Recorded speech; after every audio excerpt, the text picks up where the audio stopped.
Welcome back, good people. Glad to have you guys. We appreciate each and everyone that takes the time to delve into these topics with us as we chat about. And really, every week I enjoy obviously sharing with Matt and Dan, and so this week is no different. And specifically this week, we're gonna sort of play around with is the topic around Kanban. You're going to So pick on me, aren't you? That's what you're going to do. yeah. You saw it coming. So Kanban, is it a silver bullet? Is it a one size fits all?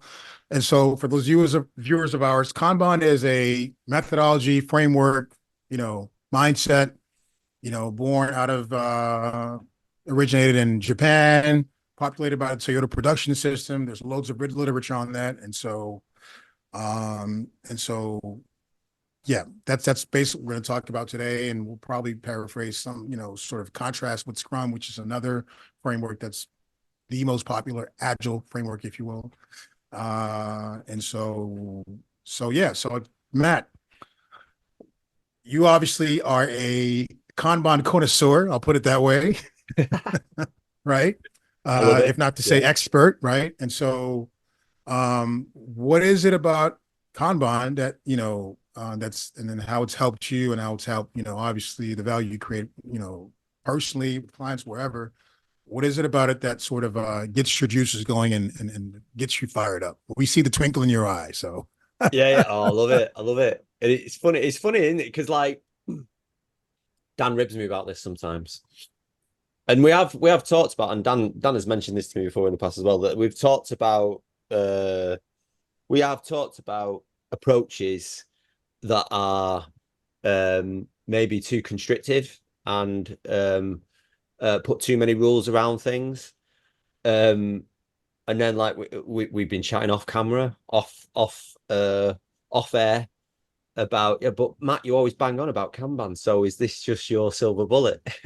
Which is a good, it's a fair comment. And I'm really glad that you've said we could talk about that. What I don't want to turn this into is just you asking me questions about Kanban. And one of the reasons why I don't want to as well is that I've been very fortunate enough to be a guest on other podcasts where uh, people sort of like invite me on because they know me as a Kanban person. mhm. And then they entitle the podcast thing Kanban, and I've not talked about it at all. Like Yeah. pretty much one of them a couple of years ago I don't think we even mentioned it.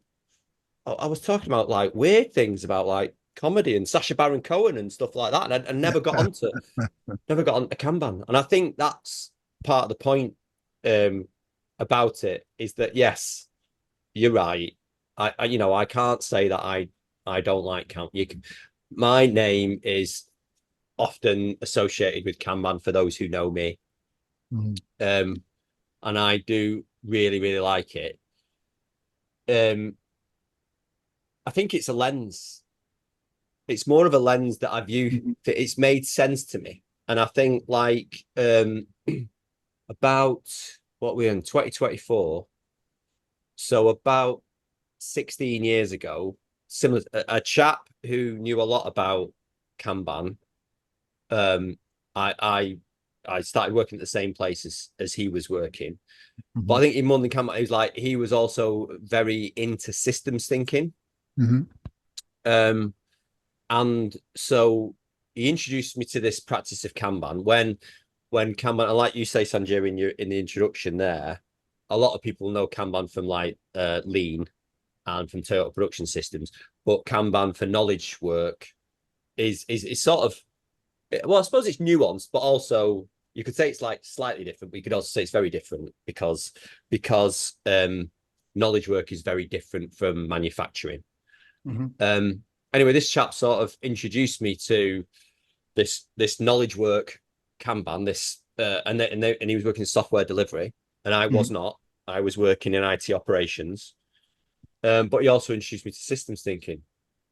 And what was interesting about that systems thinking thing, which is wrapped up into Kanban, is that prior to knowing that there was a set of people that knew about, and there's another irony in this, which I'll let you in on, prior to knowing about systems thinking, there was whole bodies of knowledge. There was like university courses on it. There was professors in it and all that sort of stuff.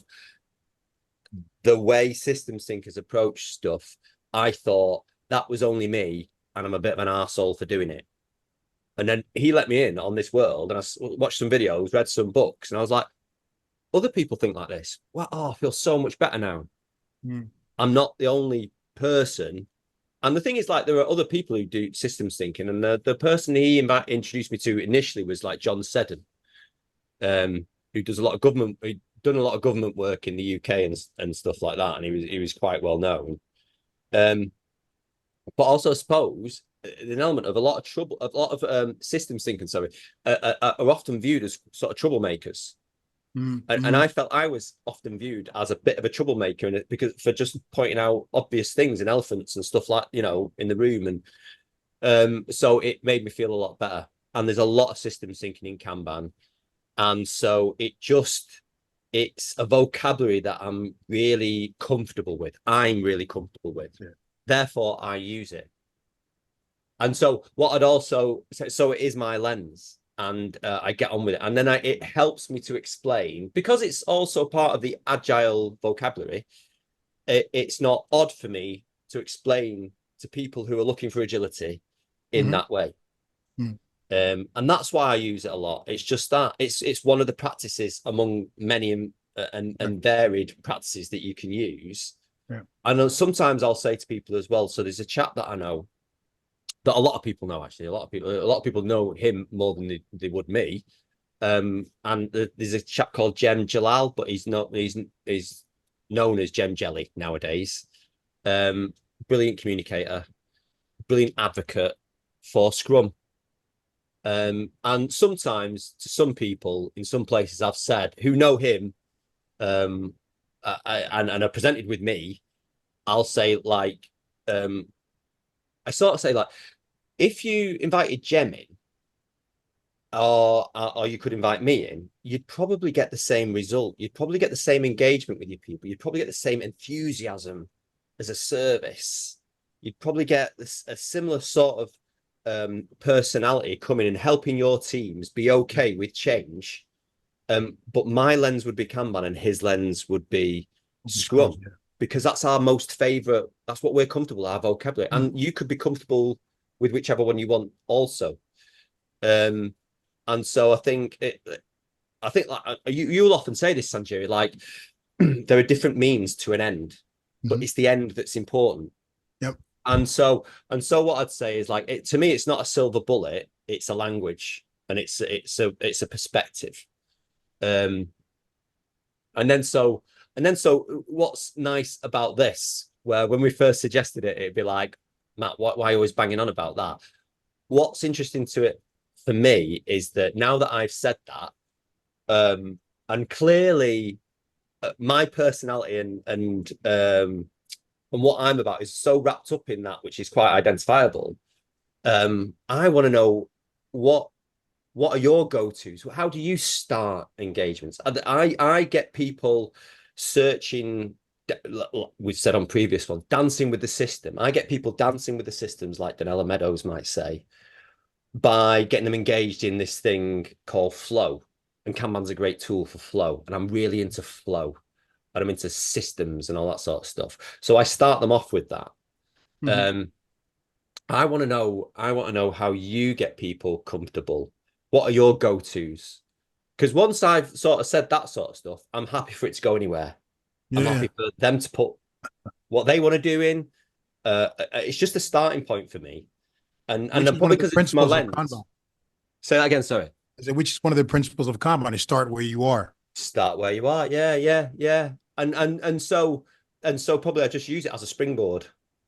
I'll always bring it back to something like that, because I see flow and I see systems. But I'm interested to what other people bring and go and what other people bring. If they've got a different perspective, that enthuses me as well, because that means I'm learning something different and experiencing something different, because the same all the time is boring. Yeah, for sure. So how do you get into, like, where's your starting point? What's your lift off point if it's not flow or something like that, what do you engage people with initially? Like, here's what you want to do. Come with me, we'll do it. And I So don't know who. I will say a couple of, so part of why just listening to you talk, why I think it's not a silver bullet is there's and it's different from something like I'm going to talk about SAFe. It's different from SAFe because SAFe tells you all these different roles and all this different stuff. Like there's an end and there's a roadmap for implementation, and it's train all these people, and here's all these different roles, and here's what all these different roles do, and it's very prescriptive. Now I know I have had an SPC. I let it lapse, but I understand that people tell you, "Oh, well, you should fit it to what you should like. You should fit it to what your organization needs." But if you go read the website and you go through the trainings, it's not. That doesn't come across. It's very much here's all the things, and people look at it and think there's an answer there at the end. And early, years ago, I was at American Express, and one of my fellow directors said to me, the problem with Agile is there's no gradual way to get there. It's just you have to upend everything and change right away. Like there's no just get there from where you. I said, well, that's not true. I said you could use Kanban. Like it starts with start where you are, and I love that about it, and I use that all the time these days. Of like let's just. Example, somebody wants to set up a portfolio. So my standard stance there is not let me come in and draw you up what a great portfolio looks like and how it should flow and what everybody should do. I say, okay, tell me what you do today. Yeah. Is it documented somewhere? Can we visualize this? Let's just get up here. Like what actually happened? Don't tell me what you don't, and don't make it simple for me. Don't tell me what you think should happen. Yeah. Don't skip steps and say, oh, well, this is I want to see what actually happens. And if there's like all this circuitous stuff and it looks like a mess, I want to see it as messy as it really is. I want to hear that too. Let's start there.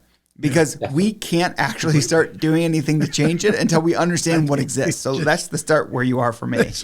But in terms of my starting point, what's that? We lost you there for five. I hate it when that happens. Again, it's just us, Dan. Everyone else can hear you, but just me. Yeah. Well, maybe.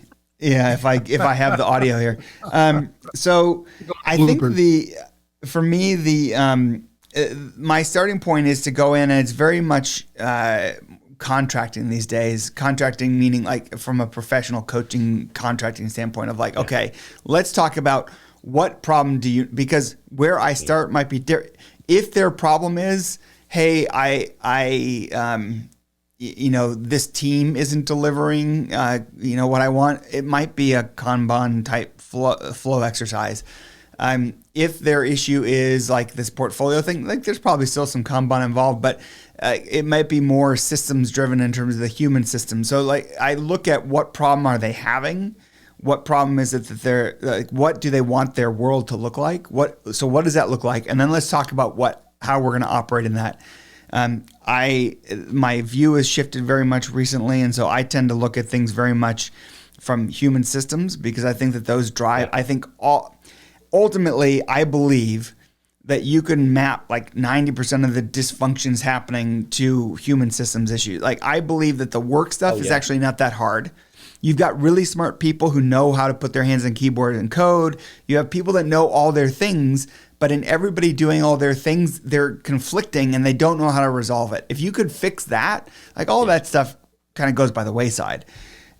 So I that's a very heavy there. And obviously my background in product, I take a very strong look at product and are we building the right stuff? Or are we just building a whole bunch of stuff because that's what somebody told us to do? So those are the lenses I'll come in with the flair of Kanban of let's start where we are and understand it. Yeah. So in response to that, sorry, before you share your starting point, Sanjay, just in response to that. So again, it's a lens, isn't it? So I feel like I'm doing something similar. What I would say is my discomfort around that true coaching aspect, which I completely respect to those true coaches. You're one of them. I know quite a few people. I wouldn't put myself in there as like, I haven't done the qualifications for a professional coach. I haven't got many qualifications. So what my Kanban lens for me does is that like my experiences, if I've ever tried to set up a contract about what's your problem and what do you want to see happen, um, I've often found it flawed because people are unable to articulate it. Mhm. And that is one of the reasons why I'll use Kanban is that like you say, like start with where we are now. Tell me where you are now. And actually, by doing that, and I know that can take a quite a long amount, quite a period of time, because people are just in this agentic state. They're just in this um, autopilot of they're overwhelmed. There's always something for them to do, so they just do it. But like you said there, Dan, like all the circuitous different ways. Tell me about the operations manual of the way that you've set down the agreements you set, the policies you've got, where you agree to do things in a certain way. Right, now tell me how you do it because the policies are not fit for purpose, and tell me that. And whilst they're telling me all that sort of stuff and going, oh, well, actually, we don't do it that way, do we? Actually, I have to do this, that, and the other, and it takes a load of effort. And I go to this person because I've got a personal relationship with them. And then when it all gets into that, all that nitty gritty, out of that narrative comes yeah, that is the problem in it. But it's like, bingo, right, now let's contract. Now let's go, right. So this thing that if I'd just asked you, what's your problem? You would have said something else. Now we've been through this period of time where you've described the hell on wheels, I usually call it, that is your everyday. Now you can go, yeah, that is, well, it's not as good as it could be. These are the things that I would change about that. And then we go, right, well, let's try and change those. And so and so that and so it's probably the same stuff. Whereas I'm like thinking like I'm wary of asking, tell me what your problems are, because I'm worried I'll get the wrong answer. Yeah. I'll get one they believe, but I don't know if it's true. And neither do Yeah. they. And so that's one of my Kanban things. I think that's that lens. Oh, that's all right. Sanjiri, you tell me yours now. Where do you Um, start from? I've got, I mean, over time, I agree with Dan in the fact that I think all of us, I think, as we grow into this profession, we do this over a set amount of time. We know that, the entry point, the way you enter the system, the way you contract and everything, like those, you know, critical questions that you ask and that you get answers to and that you articulate, that you're able to re-articulate, that you get answers to or not, kind of define, the success or failure of that agreement. And so I spent a lot of time on that. I use a framework that I came up with serendipitously because I didn't know how to frame a conversation around systems without talking about systems, right? Yeah. And so I came up with and I'll share this with you, Dan, so you can put it up for the viewers to see. I come up with basically uh, an onion ring, three Yeah. layers. First one is self, right? So you as an individual, you as a self, so you as a sponsor or the person that you're trying to help. The second layer is team, Yeah.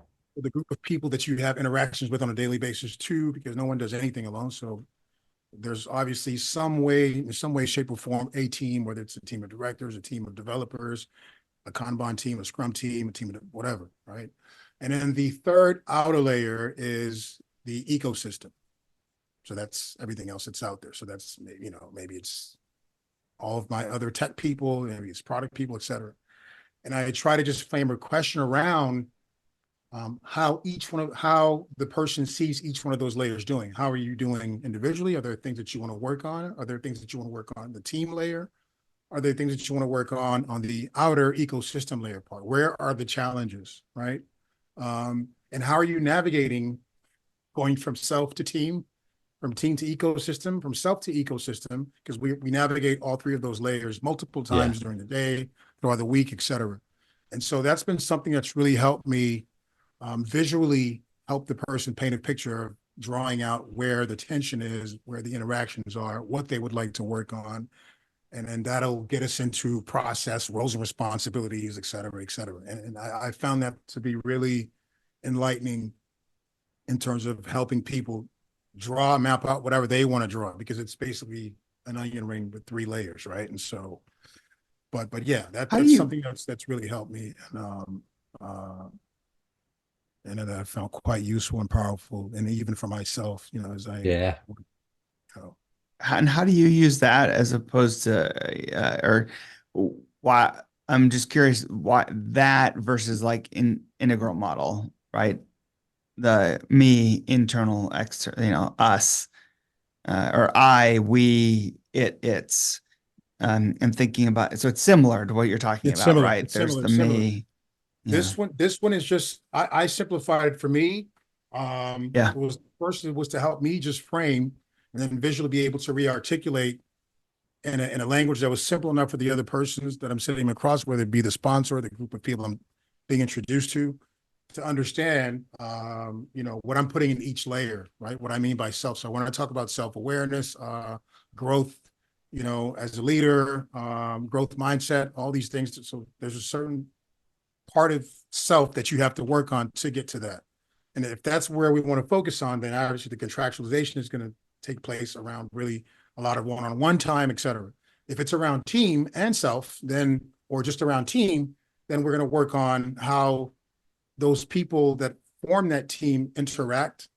What are the contracts that are helping define those interactions, right? Do they have a designated team alliance, right? Shout out to our cohort there.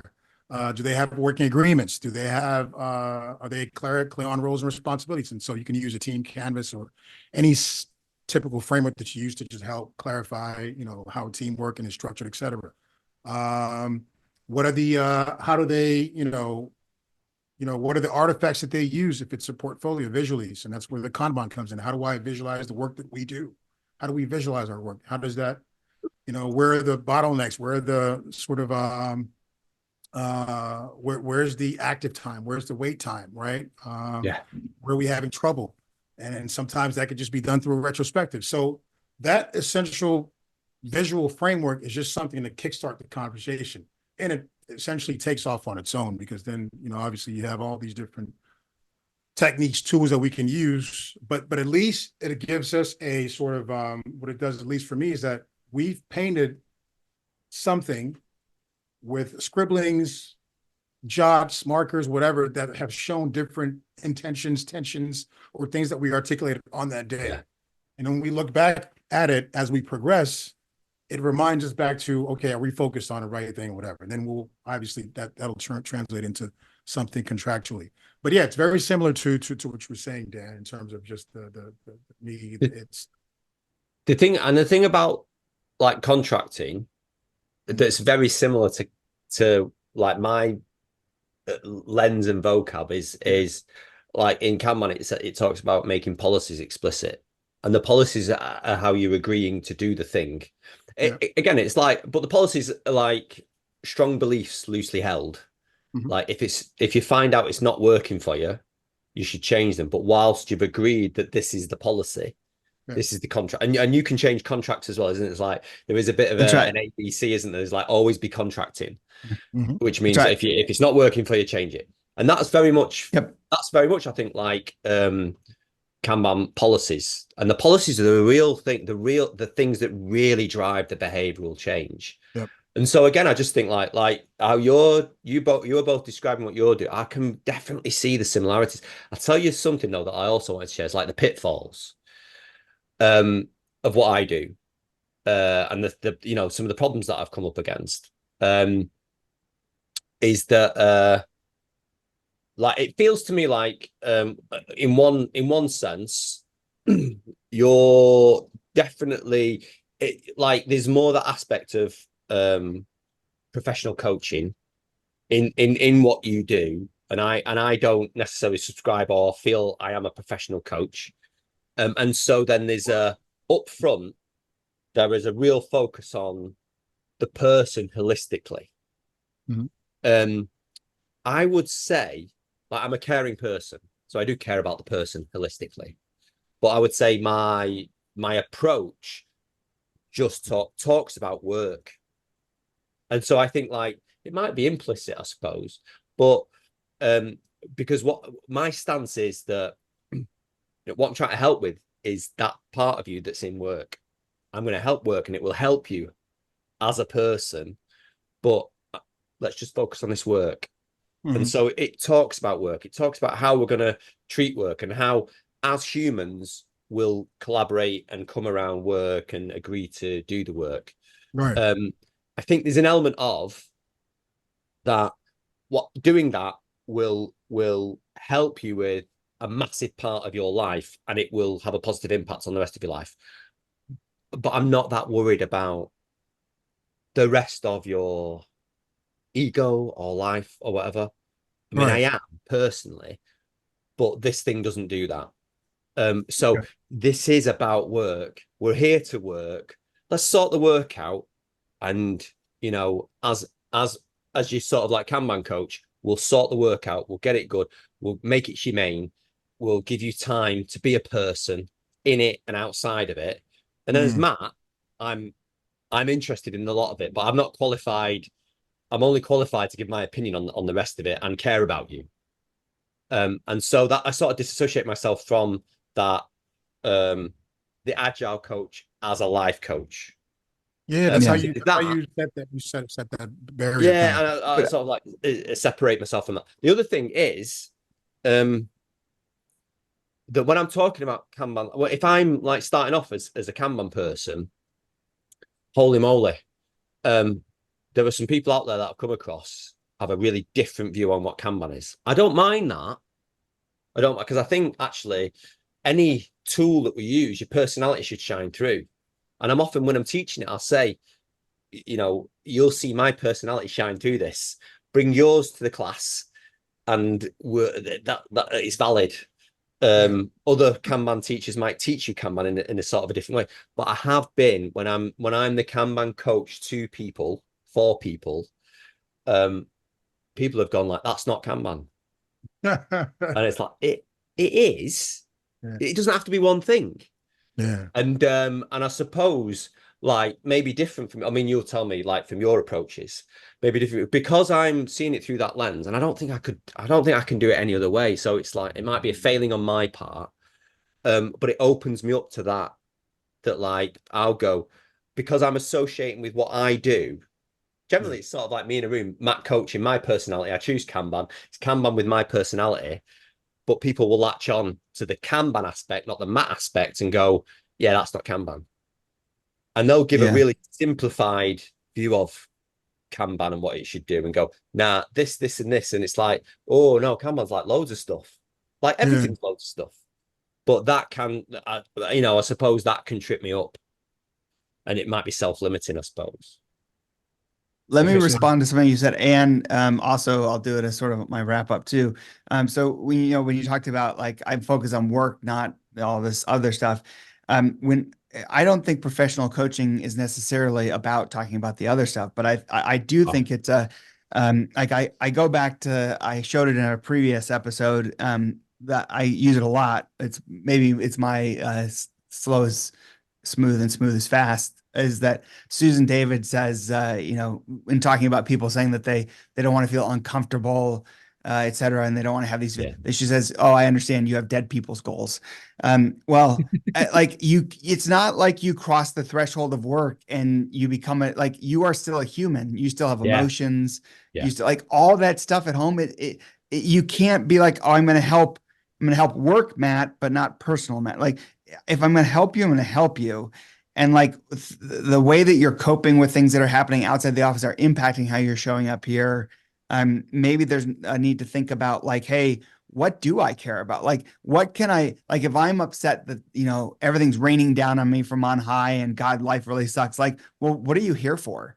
Are you here? Well, I'm here to provide, in the US anyway, I want to have insurance because I have a kid who has cancer and I need to have the insurance. So you're like, okay, so you're willing to put up with all that because of that, right? So just remember that you're here for that, and that helps them get over it. So if you can help bring it and say, okay, let's get to your why and why are you here, that can help them And that isn't about helping them with it's helping them be a better person in the workplace, because then you get better results as a team and as a company. And that like I said, you don't cross the threshold and just ditch your humanity. You're still the same person. And so I don't think you can separate. And my closing on that is that when I have found, and has been verified by others I've talked to, which doesn't mean it's true, but I suspect there's certainly some threads, is that people who in the workplace say, I want to talk about work, I don't want this to be personal, I don't want to talk about emotions, run, because they don't get like, no, like, no, they're some of the most emotional, like not evil, but I almost was gonna say it, but they're not evil. They're just super emotional, and they will do things because they're like, oh no, I'm about business and I don't want to talk about emotions. It's like, no, you're just using that as an excuse to be callous and hard. Like, which is an emotion. Yeah. No, Yeah. I can dig that. So anyway, I don't know. Rambling. Go ahead. That's Sinjiri, I mean, whoever. very, very, very interesting bit. I think ultimately, if you just unpack it to its core, how quickly are you able to create a relationship, a trusting relationship that's based on truth and trust, that the person really tells you what the hell's going on, how they're really feeling about it, and where they're willing to go with you to help fix it. Really, if you can answer those questions quickly, right, and get truth beyond that, and sometimes you can get that through somebody who can very bluntly open up to you and tell you because they have trust in you, or somebody referenced them or whatever, right? And other times it takes you weeks, months of talking about your kid and their kid and the fact that they play softball together, and that your kid had an injury similar to similar to you, and you went to the same alma mater, right?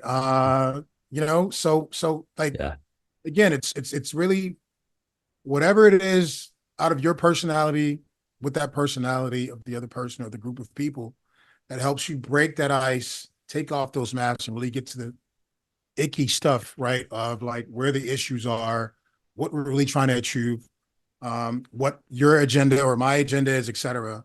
Then you make progress, And so, we each have our own specific way of doing that, right? And that's fine. I think that's the part, Matt, where you're saying that, you don't want people focused so much on the Kanban sort of, principles and the sort of really textbook stuff, but more about what your approach is and how it ties into achieving whatever value people hope to expect. So I think that's that's what I really appreciate around all the different people in contact, especially even just our adventure alone is like we're unpacking each other slowly but surely, right, through these episodes that we do, and getting to know one another on a different level, right? And so I think that's the part that makes it fun, and that it's like that dark matter you don't see, but it's there, right? So yeah. And it's there because you know about the other stuff. Yeah, you can see the other stuff, and I think that's and I think that's quite nice actually for like my minute there's lots that I don't know, but I know this thing, so I'll start with this thing and I'm very comfortable with it, but I'm using it to open up other stuff that I don't know, that only the people that I'm working with can tell me. And I have found it because of, I think you transmit that, don't you? I think like it's about confidence. Because I'm comfortable with this, it makes people comfortable with themselves, and then they'll open up, and then we'll see the dark matter, or we'll see the space. It's like maybe not dark matter. I think I was thinking of black holes. Like we can only prove a black hole exists because we can see the thing where it isn't. And that's what Kanban helps me do. That it helps me make people comfortable for them to open up about what they would like to do, what their problems are. Yep. And through this, like it's evident that like you chaps have other ways of making people comfortable, and then getting them to confide in you about what their problems is and what you can help me with. And often, I mean, I always go to this with you, Sanjiri, is that it's all about the there are different means to an end. And what we want to do is we want to help solve problems, don't we? We want to, the three of us we're falling in love with the problem. Problems is what we desire. So, and to the other people that we're speaking with, problems is something generally when we go into places, they want to hide. We haven't got any problems. So, but we eat problems. Yeah. So how do we get them to open up the problems? And we all have different ways of doing it and ways of giving comms to people to open up to us. And I've really enjoyed this. I That did, was it. That was awesome. there was a bit of trepidation about you're going to pick on me about having this silver bullet, which I haven't got. And I was gonna be shown to have a silver bullet, which I'm glad. I don't think I have, but obviously, our listener can tell me whether it is my silver bullet or not. But Well, I think it's a silver bullet in as much as you say like the scientific method is a silver bullet. Like it's just it's an approach, and it's not like you're locked into everybody has to do these set of things. Like I said, it's not like say where oh well you don't have this position, that position, that position. It's just a way of thinking about the world. So, I mean, I guess yes and no, it's a silver bullet, but no from the standpoint of it's not a prescriptive. Everybody is going to be. If you went to two different clients that Matt helped, they wouldn't look identical. Yeah. Yeah. No. Yeah. Yeah. Yeah. Hey, it's just like sports analogy. You take a new manager, football, right? Or soccer. I believe you call it soccer. No, but yeah, you've got some who are going to play defensive tactically, others who are going to play really modern style European total football Guardiola style, right? Yeah. Others are going to play all out football, positionless football, same thing with basketball. So it's just different approaches. It's how do you make work the pieces you have, the people you have to believe in that system enough that they can execute it. And again, it's all different approaches, and there's no, at the end, what matters is who won. All right, King. Another great one. Thank you. That was good. I think that was one of our better ones. It's funny because we started off a little bit slow, but then we